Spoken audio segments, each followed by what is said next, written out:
चलिए आज हम लोग कंप्रेसर मोटर के बारे में बिल्कुल जीरो से समझेंगे। मतलब एसी, फ्रिज या हर वो मशीन जो ठंडा करती है उसमें लगने वाला ये जो कंप्रेसर होता है ना, ये सबसे महत्वपूर्ण पार्ट होता है। मतलब समझिए उसका मस्तिष्क होता है, सब कुछ यही होता है, इसी से वो काम करती है। तो कंप्रेसर को आज हम अंदर तक देखेंगे। जैसे देखिए हमने यहाँ पे जो हमारे फ्रिज में लगने वाला कंप्रेसर है उसको भी हम यहाँ पे काट के रखे हुए हैं, इसको भी समझेंगे। हमारे एसी में लगने वाला कंप्रेसर उसको भी हम काट करके रखे हुए हैं, इसके अंदर भी क्या लगा होता है वो भी समझेंगे। कंप्रेसर कैसे कार्य करता है, क्या कार्य करता है, कितनी लाइनें होती है, कैसे लाइट लेता है, कैसे बाइंडिंग की गई होती है, और इसका पूरा डिटेल बिल्कुल जीरो से समझते हैं। तो देखिए सबसे पहले बात करें कंप्रेसर मोटर। एक मोटर होता है, जैसे मनुष्य के मस्तिष्क काम करता है ना, वैसे हमारे कूलिंग सिस्टम में कंप्रेसर मोटर काम करता है। जैसे अगर हृदय, इंसान की हृदय जो धड़कती है, अगर वो बंद हो जाए तो उसकी मृत्यु समझी जाती है। सेम कंडीशन एसी फ्रिज में होता है। अगर कंप्रेसर बंद हो गया ना तो एसी है तो ठंडा नहीं करेगा, मतलब एसी बंद। फ्रिज है मतलब डेड समझा जाएगा, उसको एक्सपायर समझा जाएगा, खत्म समझा जाएगा। तो ये कंप्रेसर एक मोटर होता है। इसका काम होता है गैस को एक स्थान से दूसरे स्थान तक पहुंचाना। मतलब ये गैस को एक जगह से खींचता है और दूसरी जगह से फेंकता है, बस इसका इतना ही काम है। जैसे दमकल वाला ट्यूबवेल होता है ना हमारा, तो ट्यूबवेल में क्या करता है, वो एक साइड से पानी को खींचता है और दूसरी साइड से पानी को फेंकता है। सेम कंडीशन इसकी भी है, लेकिन ये पानी को नहीं खींच सकता। ये क्या करता है, एक साइड से हवा को खींचता है और दूसरी साइड से हवा को फेंकता है। यहां पर दिखाते हैं आपको, नजदीक से लाइए। देखिए ये जो हम छोटे छोटे कंप्रेसर आपको दिखाई दे रहे हैं, ये फ्रिज में लगने वाले कंप्रेसर है। मतलब साइज की बात चाहे छोटा हो चाहे बड़ा हो, जिसका कंप्रेसर का काम गैस को एक स्थान से दूसरे स्थान तक पहुंचाना है तो वही रहेगा, चाहे वो एसी में लगे चाहे वो फ्रिज में लगे। साइज बड़ी छोटी हो सकती, कोई बात नहीं। अच्छा देखिए ये कंप्रेसर मोटर है ना, इसमें पाइपों की बात करें तो देखिए यहां पर 3 पाइप है, एक पाइप इधर है और 2 पाइप यहां है ना। तो ये टोटल 3 पाइप है। तो एक कंप्रेसर मोटर में नॉर्मली 3 पाइप सभी में होते हैं, जिसमें एक पाइप का नाम होता है सक्शन लाइन, एक का नाम होता है डिस्चार्ज लाइन और एक का नाम होता है चार्जिंग लाइन। सक्शन, डिस्चार्ज और चार्जिंग। सक्शन का मतलब होता है वहां से हवा को खींचता है, और डिस्चार्ज का मतलब होता है वहां से हवा को बाहर फेंकता है, और चार्जिंग का मतलब जहां से उसमें गैस या ऑयल चार्ज किया जाता है वो होता है उसका चार्जिंग लाइन। इसके अंदर भी अभी हम समझते हैं, पहले हम इसको साइड में यहां पे रख देते हैं। और इसके अलावा देखिए ये इसके अंदर 3 पिने भी होती हैं। ये पिने दिखाइए यहां पे, ये 3 पिने होती हैं, जिसमें एक का नाम होता है कॉमन, एक का नाम होता है रनिंग और एक का नाम होता है स्टार्टिंग। कॉमन, रनिंग और स्टार्टिंग 3 पिने होती हैं। जैसे हर मोटर में बाइंडिंग करते, चाहे वो पंखा हो, चाहे वो कूलर हो, चाहे वो टुल्लू पंप हो, चाहे वो कोई भी मोटर हो, उसमें 3 पिने होती है ना। तो कॉमन, रनिंग, स्टार्टिंग, तो ये भी तो एक मोटर है, इसलिए इसमें भी 3 पिने हैं। इसमें भी कॉमन, रनिंग और स्टार्टिंग की सप्लाई दिया जाता है। इसको हम साइड करते हैं। देखिए ये दूसरा कंप्रेसर हमारा, इसमें भी देखिए एक लाइन यहां है, 2 लाइन यहां, मतलब 3 लाइन हो गई। एक सक्शन, डिस्चार्ज, चार्जिंग हो जाएगी और 3 पिने हैं, कॉमन, रनिंग और स्टार्टिंग। तीनों पिनों में डिफरेंट थोड़ा थोड़ा देख सकते हैं कि कुछ फ्रिज के कंप्रेसरों में ये जो कॉमन का पॉइंट होता है, देखिए इसमें नीचे है और इसमें देखिए कॉमन का पॉइंट ऊपर है। पिन में अगर ध्यान देंगे तो इसमें एक पिन जो अकेली है वो नीचे की साइड में है और इसमें ऊपर की साइड में है।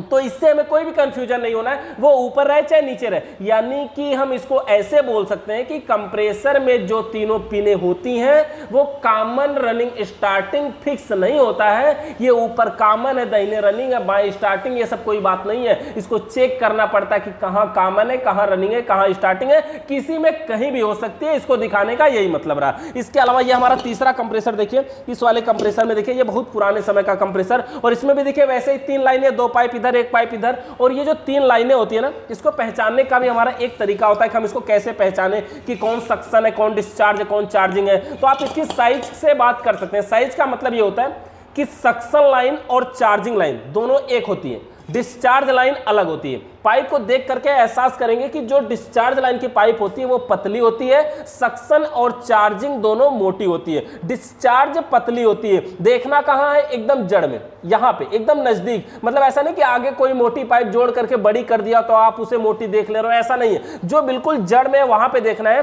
कि डिस्चार्ज लाइन की जो पाइप होती है वो पतली होती है, सक्शन और चार्जिंग दोनों मोटी होती है। तो इस प्रकार से हमारा सक्शन, डिस्चार्ज और चार्जिंग को भी हम समझ सकते हैं, और आसान तरीके से और भी हम इसको चालू करके भी समझ सकते हैं। ऑन करें, जहां से हवा को खींचा वो सक्शन, जहां से फेंका वो डिस्चार्ज, अच्छा, सक्शन और चार्जिंग दोनों एक होती है, वो हम आपको कटे हुए कंप्रेसर में भी दिखाते हैं। उसके अलावा देखिए ये कंप्रेसर में तेल भी होता है, अगर हम इसको थोड़ा टेढ़ा करें, देखिए ऐसे तेल की तरह ये गिर रहा है ना, यहाँ पे इसके अंदर लग रहा है कि पानी भर गया है। देखिए ये कंप्रेसर के अंदर तेल भी होता है। तेल का काम क्या होता है कि ये कंप्रेसर को रिपेयर होते रहे, ताकि ये अंदर से रिपेयर होता रहे। हम इसको अंदर खोल के अब इस वाले को दिखाई देते हैं। देखिए कंप्रेसर का ये जो ऊपर का भाग होता है इसको हम बोलते हैं मोफलर। ये ऊपर से अर्ध अंडाकार भाग होता है, अंदर से खोखला होता है, इसे हम बोलते हैं मोफलर। कंप्रेसर मोटर खुलने का कोई ऑप्शन नहीं होता है। देखिए जैसे यही कंप्रेसर, देखिए नया कंप्रेसर अभी, तो इसको हम खोल नहीं सकते, कहीं इसमें स्क्रू नहीं लगा होता है, कहीं कुछ नहीं लगा होता है। गैस की बात है ना, जरा सा भी लीक करा तो गैस उड़ जाएगी, तो कंप्रेसर को खोलने का ऑप्शन नहीं होता, इसलिए इसको ग्राइंडर मशीन से काटा गया। इसकी लोहा की मोटाई देखिए कितना मोटा होता है, इसलिए ये जल्दी फटता नहीं, ज्यादा इसके अंदर पावर सहने की क्षमता होती है। लोहा काफी मोटा होता है और इसलिए ये कभी खुलता भी नहीं है। तो ये देखिए काट के निकाला गया। कंप्रेसर को खोलेंगे, ये ऊपर वाले भाग को मोफलर कहते हैं। इसका काम ये होता है कि अंदर की शोर को कम करता है, मतलब आवाज को कम करता है। मतलब ये मोटर है ना, अगर घर में एक मोटर चल रहा है तो आवाज करेगा ना, उसी आवाज को कम करने के लिए मोफलर का काम होता है। इसके अलावा मोफलर को निकालने के बाद 3 लाइनें तो वही दिख रही हैं, सक्शन, डिस्चार्ज, चार्जिंग। इसके अंदर भी एक मोटर होता है, जिस प्रकार से सब मोटर होते हैं वैसे इसके अंदर भी मोटर होता है। देखिए इस मोटर को हमने एक बार निकाला था, हम आपको दोबारा इसको निकाल करके दिखाते हैं। इस मोटर को निकालने के बाद देखिए हम इसको सबसे पहले मोटर को, ये देखिए इसको हम बोलते हैं डोम। ये जो कंप्रेसर मोटर का निचला भाग है इसको हम बोलते हैं डोम। यहां पर देखिए स्प्रिंग लगी होती है 3, ये जो 3 स्प्रिंग लगी होती है, ये मोटर हमारा उसी स्प्रिंग पे टिका होता है। जैसे देखिए इसको अगर हम हिला रहे हैं तो ये आवाज आ रहा है, मतलब ये जो मोटर होता है वो सीधे जमीन पे नहीं बैठा होता, या सीधे इसका मोटर नीचे लोहे पे नहीं होता, ये ऊपर अटका होता है। देखिए ऐसे हिलाने से आवाज आ रही है ना, मतलब ये क्यों, क्योंकि ये आवाज ज्यादा ना करे। जैसे सोचिए कि अभी आपका मोबाइल है, कहीं आप ऐसे हाथ में लिए हुए हैं, वाइब्रेट कर रहा है, किसी का फोन आया, अगर कहीं मेज ब्रेंच पे रख दीजिए तो वाइब्रेट करता है, तो आवाज करता है, लेकिन वहीं पे एक कॉपी रख दीजिए, उसके ऊपर रख दीजिए, देखिए आवाज नहीं करता है ना। तो सेम कंडीशन है कि जब ये मोटर चलेगा और ये मोटर इस स्प्रिंग पे होगा, स्प्रिंग दिखाइए यहाँ पे, जब ये इस स्प्रिंग पर होगा तो क्या होगा, ये हिलेगा डुलेगा, ये मोटर चलेगा तो भी कोई दिक्कत नहीं होगी, आवाज नहीं करेगा। तो इसीलिए ये लगा होता है स्प्रिंग। इसके अलावा ये जो 3 पिने होती है कॉमन रनिंग स्टार्टिंग की, इसकी देखिए ये एक मोटर है और ये मोटर में बाइंडिंग किया हुआ है ना, ये भी 24 स्लॉट का मोटर होता है। जिस प्रकार से हमारे सभी मोटर होते हैं वैसे ही 24 स्लॉट का ये भी मोटर होता है। देखिए ये मोटर में यही घूमता है, इसमें तो जाम हो गया है, ये घूम नहीं रहा है, यही तो ये घूमता है। ये बीच में रोटर है और ये इसका स्टेटर है। रोटर और स्टेटर जैसे सभी मोटरों में होते हैं वैसा ही। और इसके अलावा कंप्लीट बाइंडिंग होने के बाद ये 3 तार निकले हुए हैं, जिसमें एक कॉमन है, एक रनिंग है और एक स्टार्टिंग है। कॉमन, रनिंग और स्टार्टिंग, यही तीनों पिन है। देखिए यहाँ पर है ना 3 पिन, तो यही वाला पिन इसमें लग जाता है, जिससे हमारा कॉमन रनिंग स्टार्टिंग में सप्लाई जाती है और ये मोटर हमारा चलेगा। तो ये हो गया हमारा 3 पिन है, और जिसमें हम कॉमन रनिंग स्टार्टिंग की सप्लाई देंगे और ये मोटर चलेगा। मोटर में देखिए और कुछ नहीं। और इसके अलावा एक पाइप यहाँ पर देखेंगे, ये पाइप देखिए यहाँ से थोड़ा सा टूट चुकी है, लग रहा है ना, यहाँ पर देखिए छोटी सी एक पाइप है, टूट चुकी है। यही होती है इसकी डिस्चार्ज लाइन। मतलब इस मोटर में से जो डिस्चार्ज लाइन होता है, इस मोटर से जो डिस्चार्ज लाइन होता है वो इस डिस्चार्ज लाइन से जुड़ा होता है। अब इसकी बॉडी में देखिए सक्शन लाइन और चार्जिंग लाइन, ये दोनों लाइनें जो है ये केवल बॉडी के संपर्क में होती हैं। मतलब सक्शन और चार्जिंग दोनों एक ही होती हैं, लेकिन डिस्चार्ज लाइन इस मोटर से कनेक्ट करता है। देखिए ये पाइप थोड़ी सी ऊपर उठी हुई है ना, मतलब ग्राइंडर मशीन से काटते समय ये पाइप कट चुकी है। और ये इसका पूरा मोटर है। इसके अंदर होता क्या है, पिस्टन होता है, सिलेंडर होता है। ये देखिए ये जो है ना यहाँ पे तिरछा दिख रहा है, ये ऊपर नीचे इसमें जाकर के यहाँ पे होता है, वो पिस्टन होता है, सिलेंडर होता है। बाकी इसको तो हम रिपेयर करते नहीं है, तो इसको हम इसी में लगा देते हैं। अच्छा, ये तीनों पिने आपको समझ में आ गई होंगी।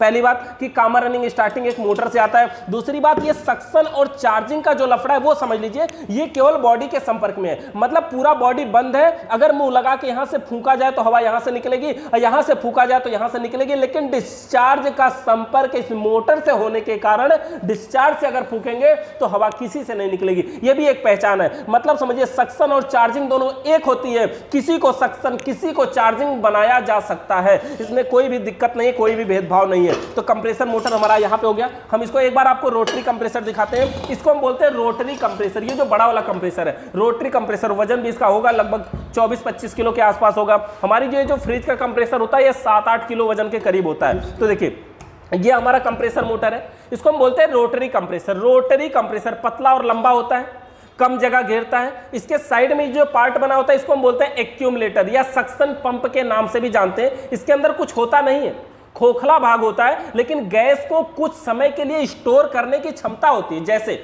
ये वाला जो हमारा छोटा कंप्रेसर है इसके अंदर थोड़ी जगह होती है, जब ये भाग बंद होता है ना तो ये इतना एरिया तो इसको मिल जाती है ना थोड़ा सा, लेकिन इसको कहां एरिया मिल रहा है, देखिए इसका पूरा मोटर तो एकदम करीब तक है, हाँ यही नजदीक है, ऐसे पैक हो गया, तो जगह कहां मिली, तो इसको भी जगह नहीं मिलती है। दूसरी बात देखिए इसमें दो ही लाइनें होती है, सक्शन और डिस्चार्ज।